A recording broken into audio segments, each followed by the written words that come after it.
Ang tawag nila sa akin is anak ng kapitbahay namin na may tuling.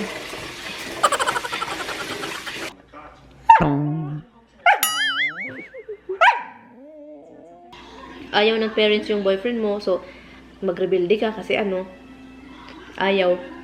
Good morning, Philippines!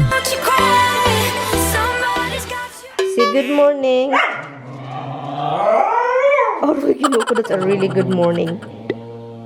Good morning. Good morning, Vietnam.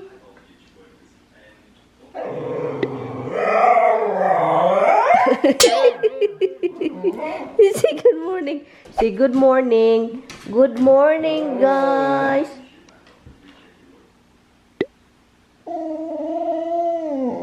Say good morning.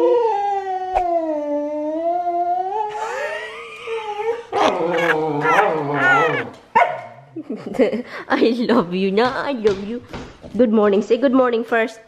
How many times do I have to say good morning, Mama? Good morning first. Say good morning. Hala, what happened to the TV? Magandang aga sa lahat. Yes, nakaligo na ako. Mabango na ako. At saka nakakihis na. Ay, ba't yung hangin parang ginaw-ginaw pa rin konti? Anyway. Good morning. Punta lang ako sa grocery store. Kailangan ko lang bumili ng mga pagkain. Tignan nyo. Ito lang yung gusto nila. Oh. Sunbathing. Yan yung gusto nila. Yes, I know what you want. Kaluka tong asong. Yeah. Kailangan ko pang maglista kung ano yung bilhin ko. Yun. Ayan. Kaluka. I need to clean my nails. Labhan ko yung yung pilo na binili din. Inano ni Tami dito. So, ito siya. Nilabhan ko siya and then I put it in the dryer. Pero hindi talaga siya yung sa dryer na, yung dryer na dryer talaga. So, ito siya. Dito ko siya tinungtong para talagang mauga ba. So, tawag aning mauga, guys. Yung mauga ba. Yun. Yun siya, pilo, puti. Diba, ang ganda niya. Mabango na siya. Kaso lang, hindi siya, yung zipper ba na tatanggalin mo at labhan. Kailangan mo talaga labhan yung buo. And I will see you guys when I get back. So, kailangan ko lang talagang bumili ng mga pagkain-pagkain kasi wala na akong makakain. Wala na talagang. Ang laki ng mukha ko, guys. Nag-alala na ako, guys. Baka liliit ito, guys. Baka liliit ito kapag wala na akong kakainin. Sige na, guys. Bye na. I will see you later. I am home. I'm home, guys. I need to turn the candle. I want the candle. Yep, I want candle. Para may candle tayo. Diba? Yun. Para yung amoy niya, yung bahay ba, maamoy natin yung candle. So, yung haul ko is, always naman tong egg. 2 egg, 2 dozens of egg. Yan. And frozen shrimp. Frozen siya. So, ilagay natin sa freezer. Yan. At saka pork.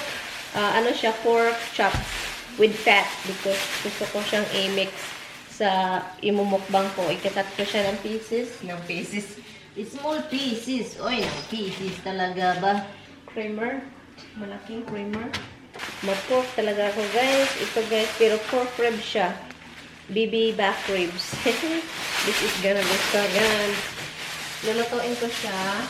And also, bumili din ako ng asparagus para sa Monday. Pag andito yung asawa ko. Garlic. Kasi maliit na lang yung garlic dito.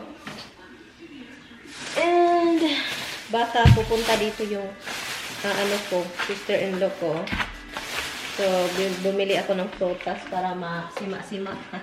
Para mamasi-masi. Masima-sima ba? Alam nyo na yun. Onion. Kasi wala na akong onion. Lutuin ko pala ito, guys, yung string beans na binili ko dati. Masisira na yan, hindi pa maluluto. And, red bell pepper. Snow peas. Snow peas yan, right? At guys, ang malaki-laking talong. Ito, hindi ito talong. Ano to? Cabbage. Japanese cabbage. I don't know why. Japanese, but guys, okra guys, okra. Yung cashier ba? Yung sabi pa ng cashier, ano to? Okra. Ginger. And talong. Oh my God, guys. Gisa-gisahin natin ito, guys. Talong at okra, guys. Talong at okra. Imumukbang natin yan, guys. And bumili ako ng pang-spray, fantastic, and vinegar. Apple cider na. Tapos kasi, guys, yung vinegar kasi na ano ko, na ang dami. Natapos siya yung nagka-poison ivy ako. Guys, naligo ko, guys. Naliligo talaga ako ng poison ivy nung time na yon. Ay, grabe. Ang sarap pa naman.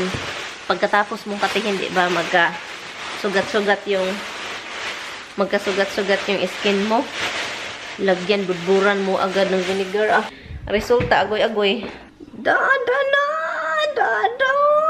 Let's go get it na! Let's go get it! Dada na! Let's go get dada!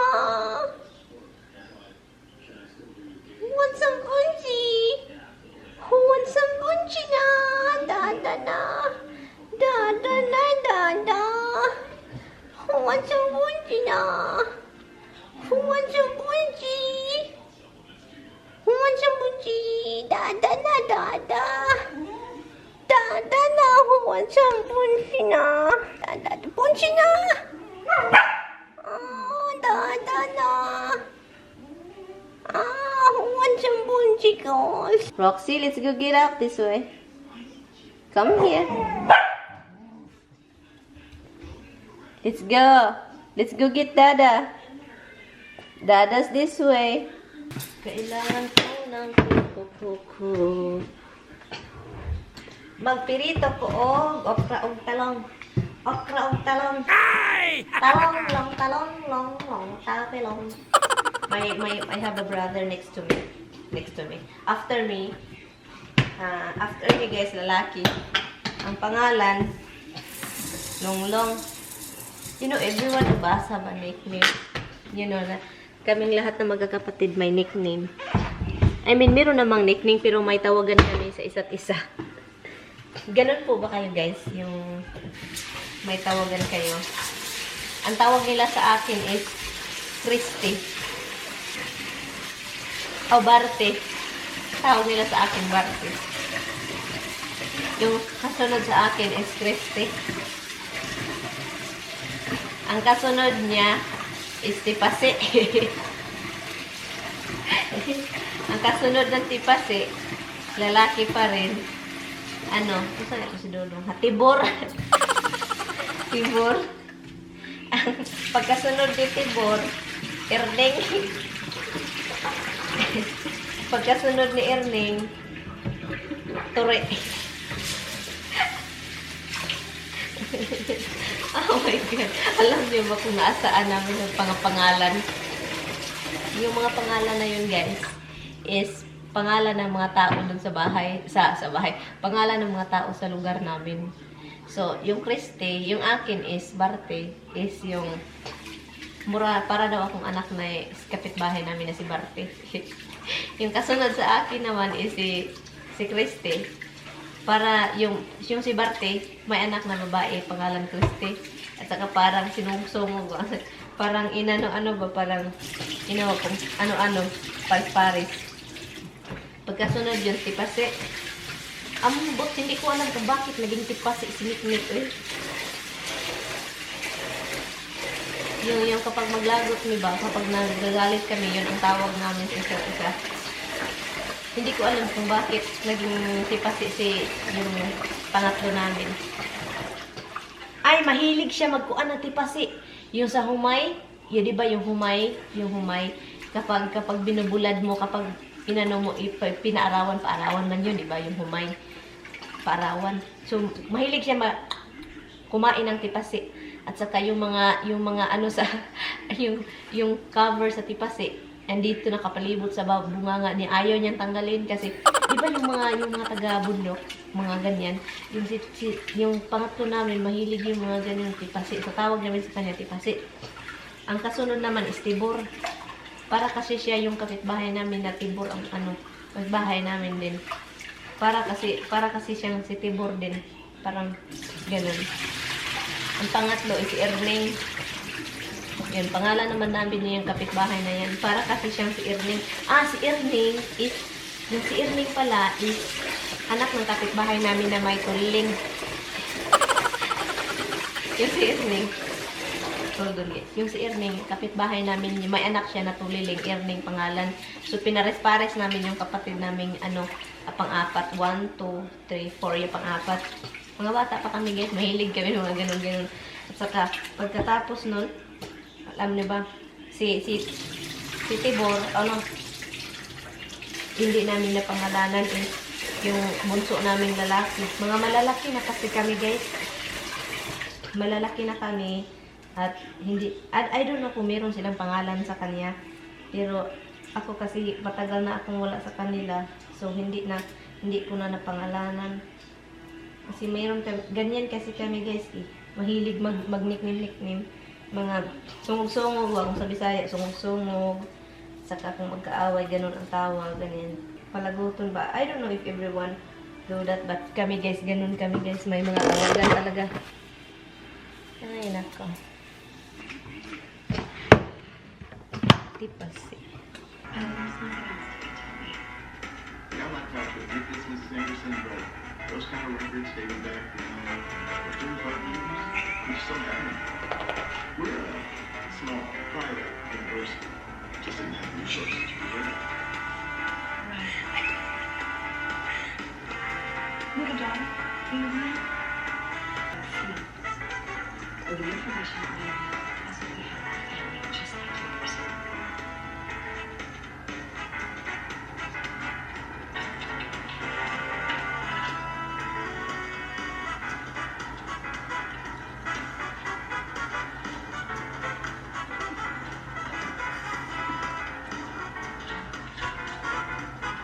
What's this?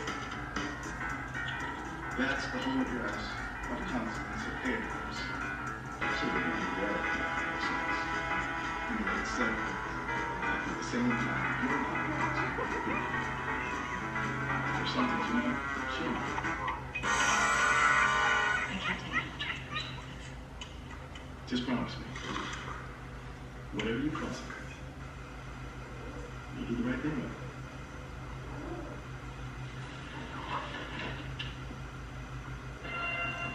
Well, it's all about sex, money, and power. The only way to get away from that was to get. I don't even know where to start. And that's why we're here. We're not alone. These people out there that want to help. We gotta get out of here. I want to help. Nanonood si Habs ng mga cat. Pangalawang beses na yan guys, nanonood ng cat video. Gustong gusto niya yun. Were you friends? Acquaintances? But since we're colleagues too. What was he like back then? Smart. Charming. Condescending.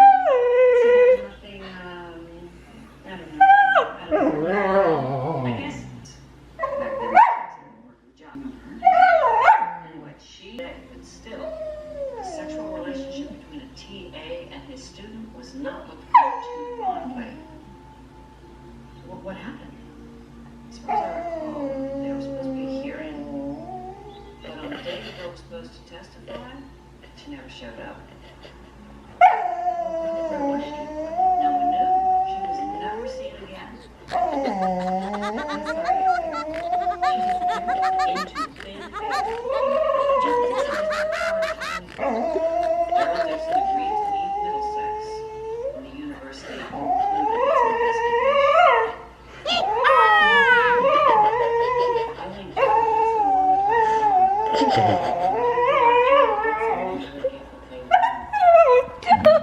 Oh my god, you're so funny. Why you cry? You're so funny, Rox. Roxy, come here. Roxy, where are you? I still got a crazy.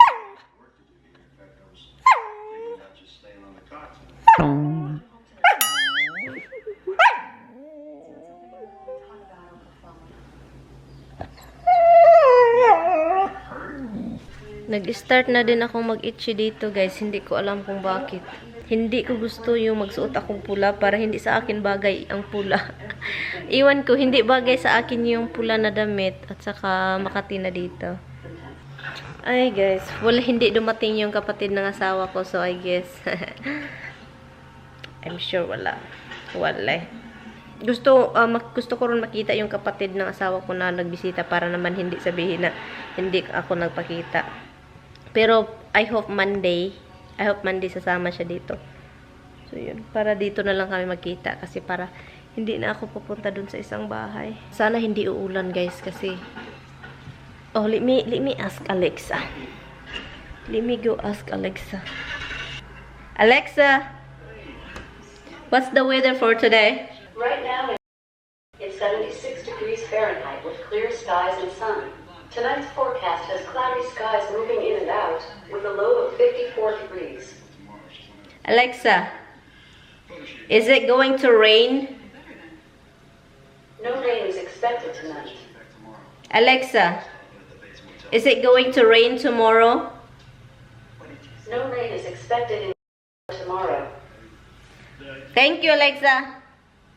Alexa, thank you. No worries. No worries. I'm not freaking worried. Why should I worry? Kaloka naman to. Sige na, guys. Mamaya na lang, guys.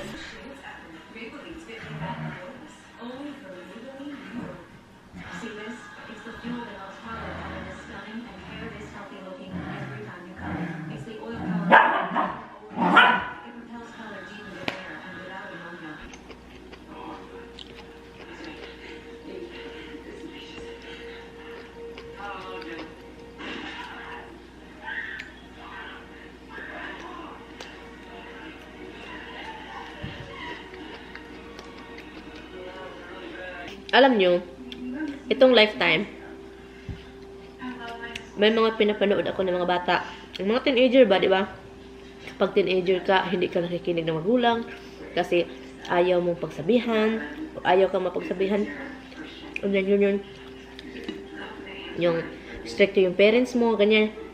Teenager ka, so may, may boyfriend ka, at saka ayaw ng parents, at saka yung mga ganun ba?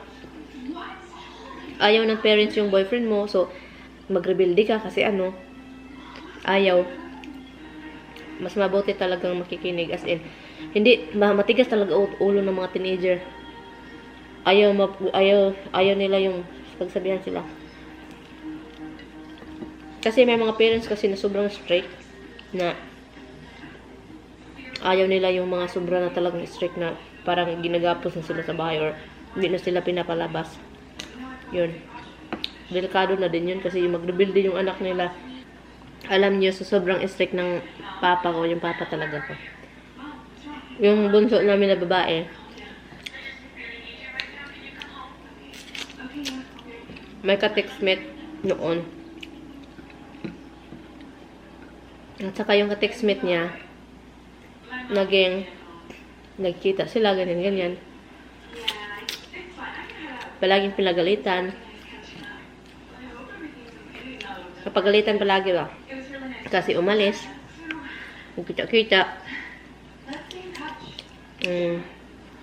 Yun. Ang nangyari.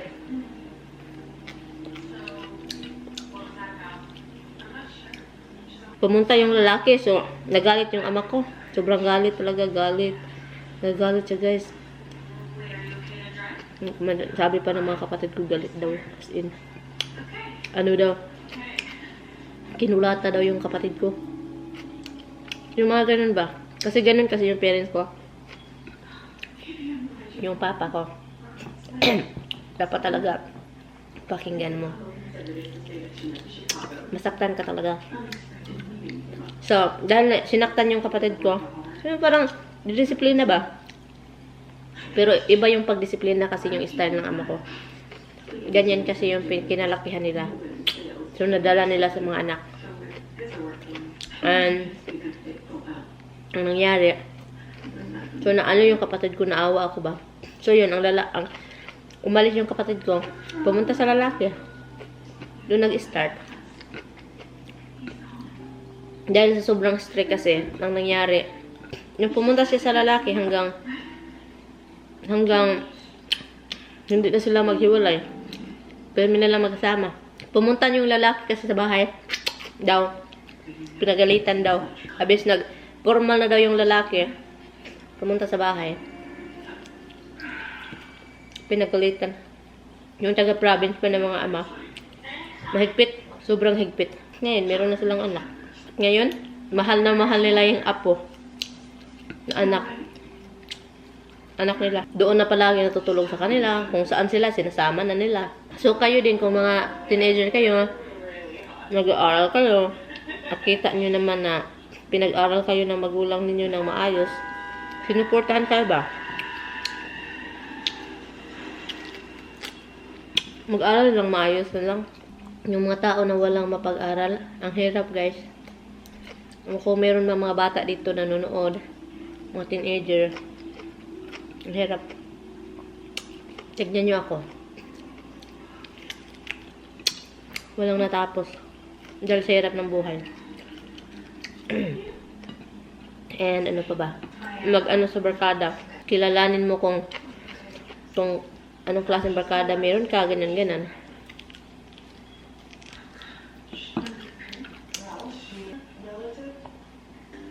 Yun ba ang sarap? Yung sili, gusto kong kainin.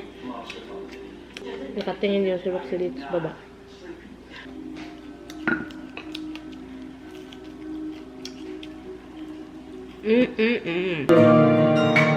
Finding out too late that we lost it.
But what are you doing, dude?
Will you please get down from there before you knock the plant over?